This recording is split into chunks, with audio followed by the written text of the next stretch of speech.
ఓరు బాబోయ్, పొద్దున ఈ దరిద్ర ఫేస్ చూశాను. ఏం జరుగుద్దో ఏమిటో. రారా గజ్జుకో కదా. ఎన్ని మంత్స్ సీఎం కట్టబెట్టి 3 months అవుతుంది మేబీ.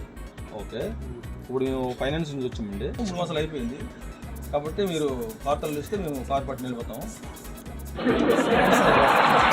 చెప్పండి. సిన్సియర్ కాబట్టి ఈ డబ్బులు మీరు ఉంచండి. మా కార్ తలాలు ఇవ్వండి, పట్టుని వెళ్తాం. రండి సార్ అలాగే ఇద్దాం. రండి ఎక్కడికి రండి సార్ అలాగే. సరే పోయి చేసుకోండి. మరి ఎందుకు ఎలా వచ్చాం కదా, మాట్లాడదాం. ముందు మీరు వేయండి.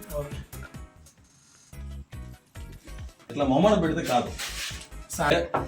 మీరు ఇప్పుడు ఎన్ని మాసాల నుంచి ఈఎంఐ కట్టట్లేదు? 3 months అవుతుంది. 3 months. మీకు ఇంకో 3 సంవత్సరాల వరకు ఎవడు ఈఎంఐ ఆడాడో మీ బండి టచ్ కూడా చేయడం నేను చూసుకుంటాను. ఏం మాట్లాడుతున్నావురా? ఓకేనా? నరాలు కట్ అయిపోయింది. ఓకేనండి, చేయండి.